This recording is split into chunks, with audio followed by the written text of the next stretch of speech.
Hello, everyone, and welcome to another unit of Introduction to American Politics. Today, we're going to be talking about campaigns and elections. Now, we do have an election going on this year, but what I want to talk about in this lecture is sort of just in general, what do campaigns accomplish? Why do politicians bother to campaign at all? And ultimately, are campaigns even effective?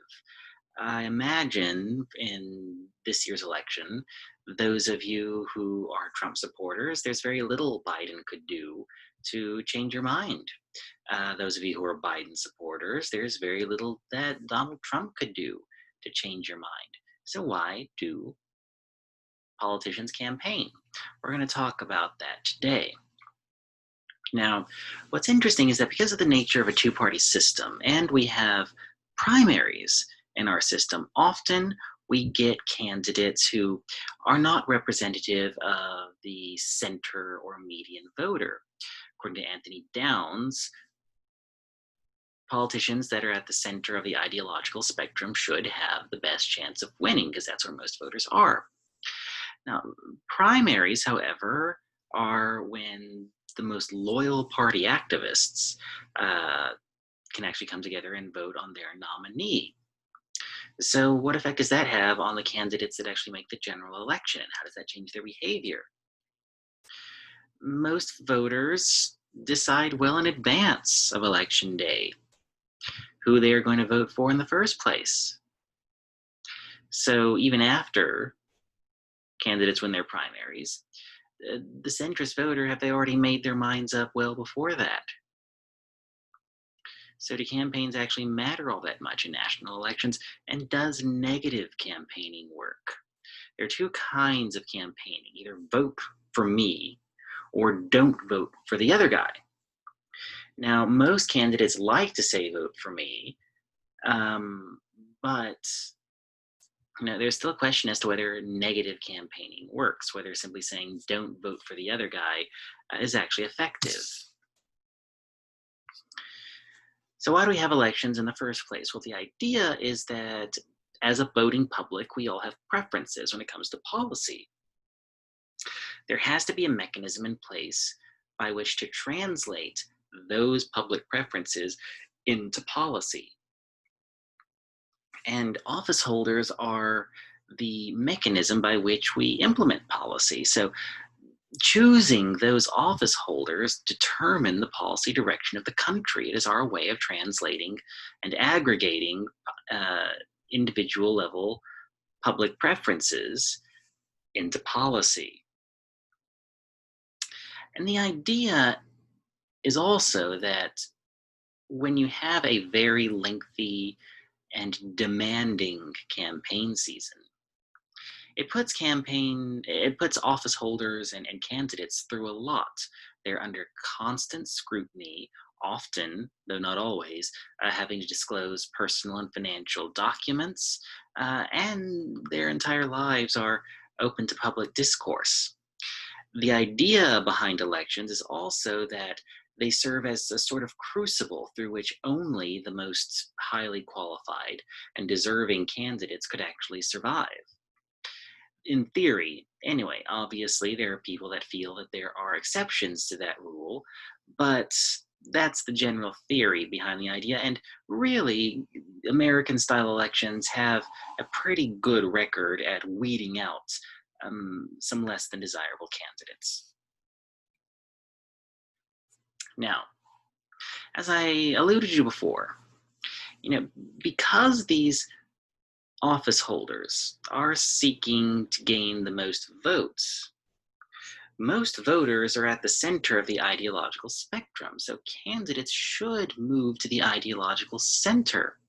However, sometimes divergence does come about where candidates are trying to fight for the extremists on either side and try to get them to vote. So these are two deliberate campaign strategies: either convergence, where candidates go to the middle and try to win the most voters that way, or they ignore the centrists and try to turn out their base.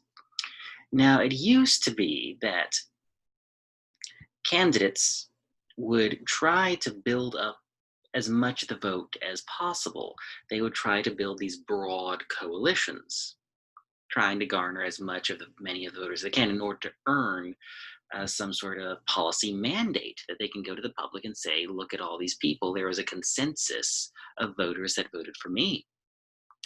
But around the 90s, especially around 1993, 1994, where a Republican majority won Congress for the first time in several decades.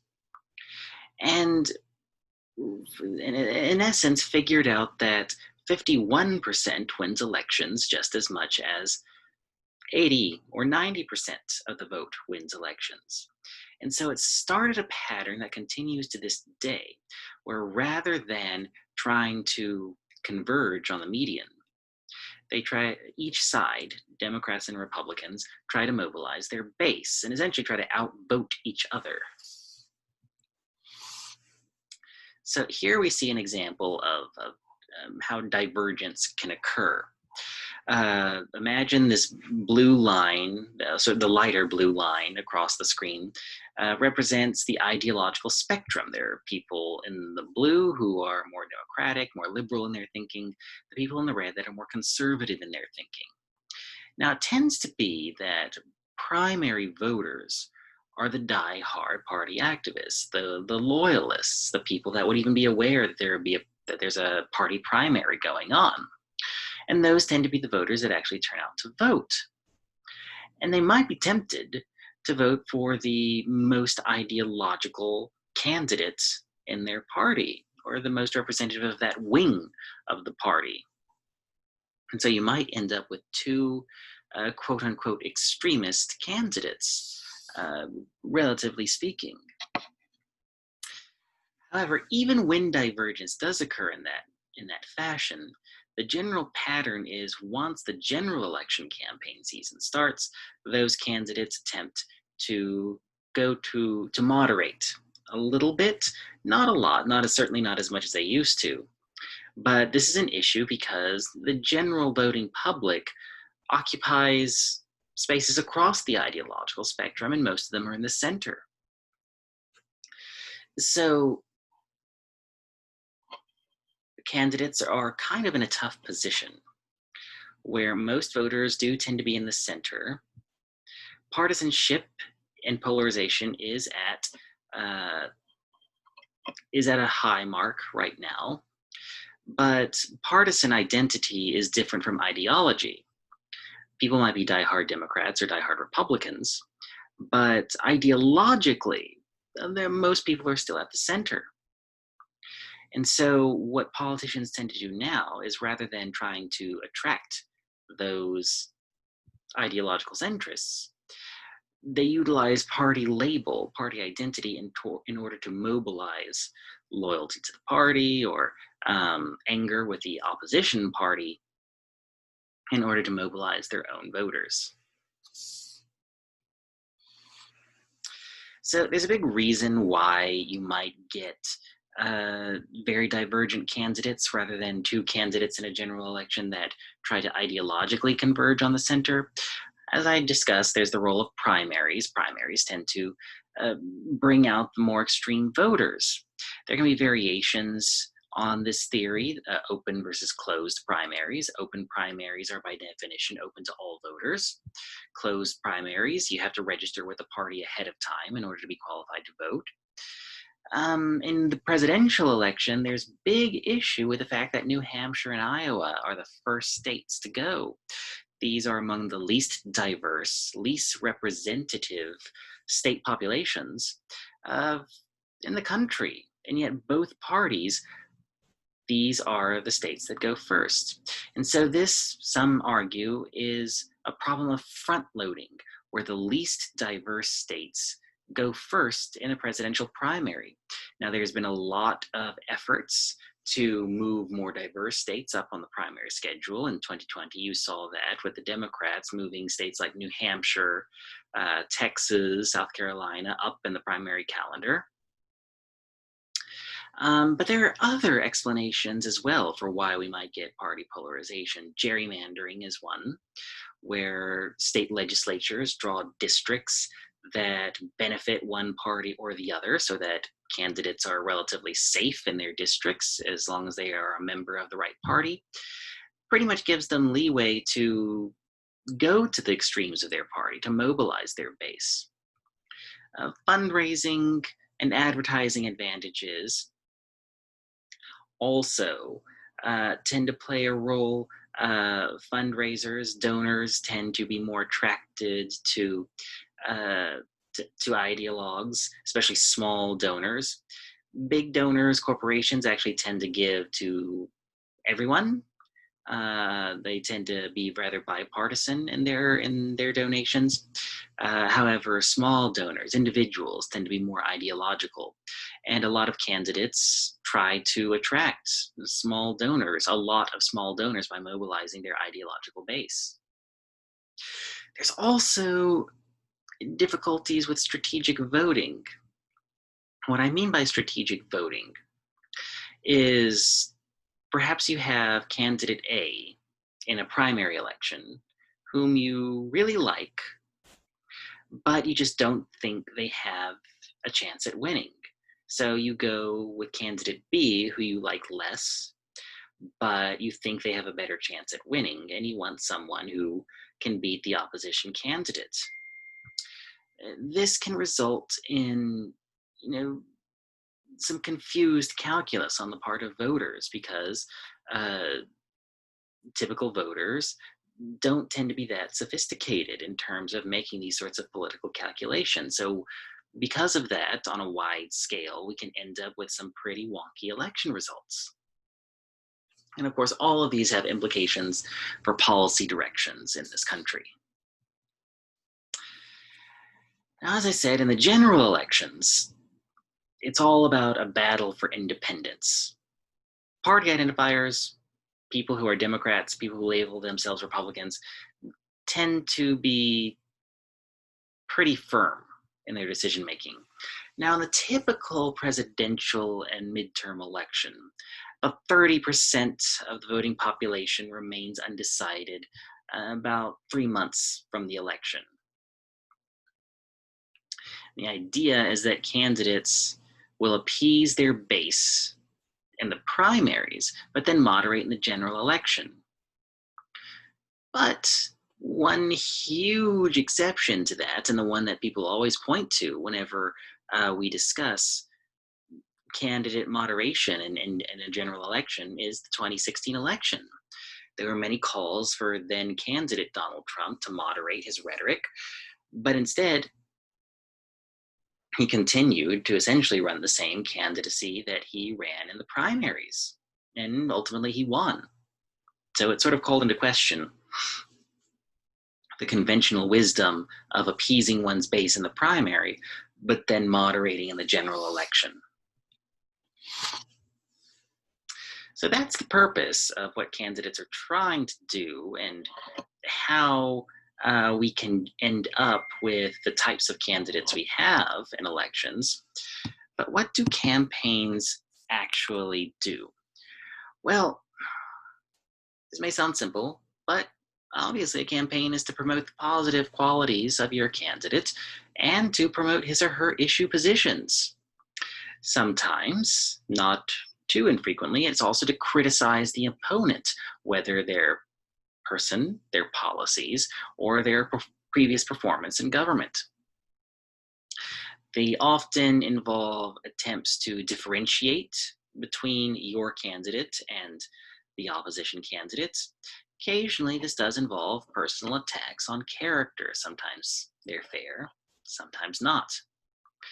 And occasionally, campaigns will criticize politicians in general.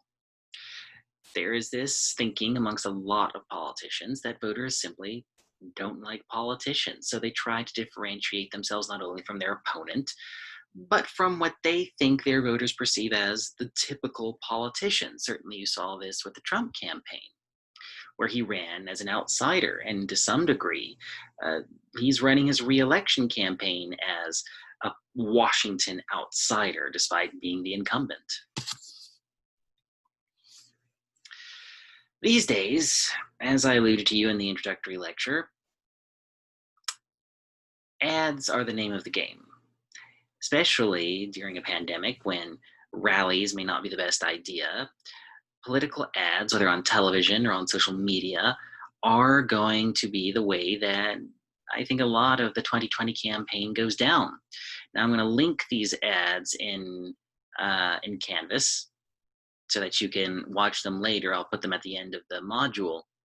I just want you to go through and just look at just the wide variety of the ads that are on this slide, and just think about what is the purpose of these various ads. What are they trying to say about their candidate? What are they trying to say about their opponent? Now, there are two different types of campaigns in terms of overall messaging. One appeals to the voter's sense of prospective voting. And what this does is it asks the voter to imagine the future with your candidate in office. It's a forward-looking perspective. You know, elections are competitions, and whose ideas are going to mark the way forward, whose ideas are going to win the future. These types of campaigns are usually when there is an open seat, when there's no incumbent, or when one of the candidates is an incumbent. The opposition candidate tends to run this kind of campaign. The other type of messaging appeals to retrospective voting, and this is often used as a messaging for incumbent candidates that are running for re-election. It's when you look at the election as a rewarding or punishing mechanism for the office holder in power or the party in power. So the 2020 election, by and large, will be a referendum on Donald Trump's previous 4 years in office. Donald Trump will try to paint his 4 years in a positive light. Biden, the thrust of his campaign, I imagine, will be to paint the previous 4 years in a negative light and to suggest that we can't have 4 more years under Donald Trump's leadership. So, by and large, I imagine the 2020 election is going to be a retrospective election, asking voters to look back on the 4 years under Trump, but we'll see. It's still early in the election season.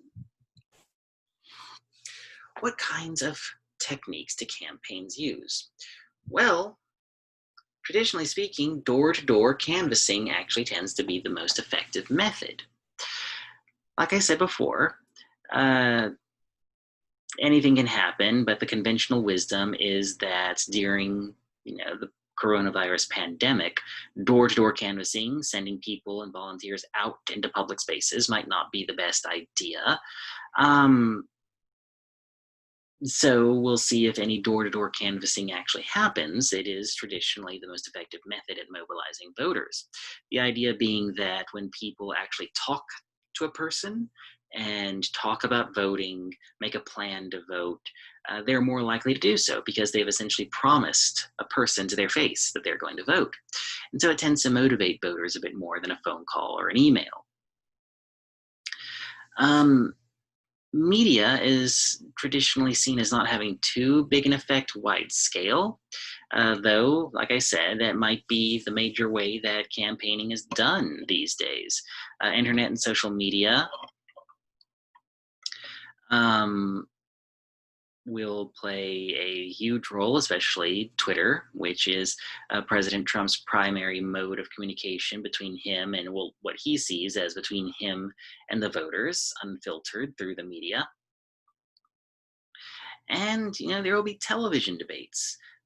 Still remains to be seen what those will look like, but I imagine there will be televised debates in some way, shape, or form. The first televised debate was between Nixon and Kennedy in 1960.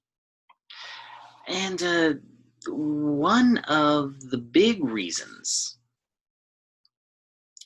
that that Donald Trump climbed so high in the polls in the 2016 election was because of the GOP primary debates, the televised primary debates.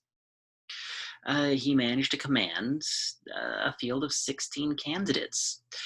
We did see a few debates between the Democratic candidates in the 2020 election season, but they weren't particularly remarkable in nature, at least not in the way that they were set up or the effects they had on the results.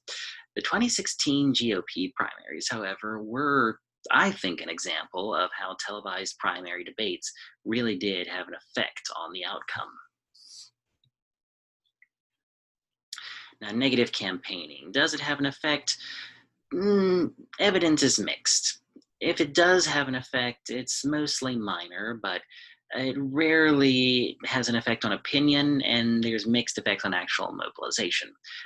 But there are instances where negative campaigning can have a higher effect.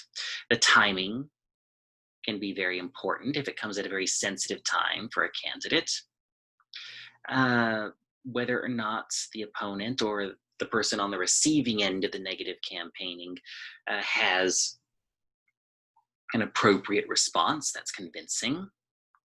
The source of the negative campaigning matters. Voters actually do tend to view the sources of negative stories with great importance to determine credibility.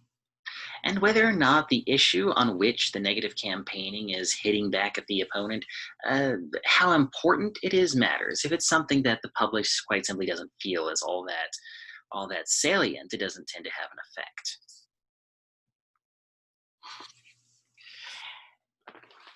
And with all that campaigning, it's important really to think about how voters actually make their decisions. So there are various models as to how campaigns can affect voter decision making. The first is called the partisan or the Michigan model, where it's exactly what it sounds like. People tend to vote with their party label as party identifiers. So if you identify as a Democrat, you'll vote for the Democratic candidate. There's the retrospective voting model, and it's quite simple, where people ask themselves, am I better off now than I was before? And if they feel that they are, they tend to vote for the incumbent candidate. And if they don't, they vote for the challenger.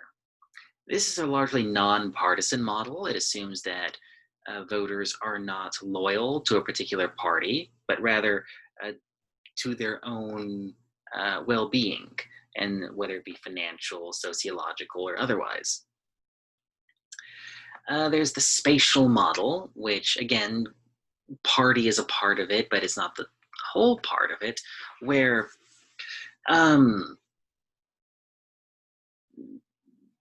people or voters think about which candidate is ideologically closest to them, regardless of party. So under this model, for example, if you are a centrist Democrat, you might actually have been more likely to vote for a Jeb Bush or Mitt Romney type figure than you might have been likely to vote for Bernie Sanders, because as a moderate Democrat, centrists like Mitt Romney or Jeb Bush might be ideologically closer to you than Bernie Sanders, despite the fact that they're Republicans. Now, there's the directional model, where you lean towards the candidate that is also closest to you, similar to the spatial model, but only if they're on your side of the ideological spectrum. So if Bernie Sanders is the closest candidate to you on the Democratic side, then you might vote for Bernie Sanders, despite the fact that Mitt Romney or Jeb Bush would be closer to you ideologically. So what are the major takeaways? Primaries can lead to divergence. As I said, funding can come from ideologues, especially small dollar donations. The voters that are the most mobilized tend to be the more extreme party identifiers. It's how you can end up with wildly divergent candidates. But they are, they have this dilemma where they have to keep their base, but also appeal to moderate steering general elections. But there is some question as to whether or not that, as the conventional wisdom, remains. We see here lately a lot of politicians are instead, especially at the presidential level, rather than trying to moderate, they try to appeal to their base and outvote each other's bases. Do campaigns matter? Again, evidence is mixed. There's a meta-study done on several years worth of political science literature regarding whether or not, if you looked at the totality of the literature, whether campaigns have been found to have an effect, and the results were null. When you average the effects that several political scientists have found, campaigns came out to have an average of 0 effect. Again, this is overall, but there can be certain instances where campaigns do have an effect. They can cancel each other out, certainly, but they can have effects on uninformed or new voters. And it can depend on the type of election. So campaigns overall, do they make a difference? Maybe, but it depends on the type of election and the type of voter. And when it comes right down to it, the electoral institutions have a much larger effect than the campaigns do. The fact that we even have 2 parties and only 2 major parties in the first place is a result of the fact that we have a single member majority take all majority take all system. If we had some sort of multi-member proportional representation system, we might have more parties. We wouldn't have to choose between only 2 candidates. Primaries would look a lot different if we had primaries at all. And so the institutions under which we operate, the Electoral College, state-by-state elections, have a much greater impact on our choices of candidates than campaigns do. But we'll talk about that in discussion. So if you have any questions on anything I've discussed here today, please feel free to email me.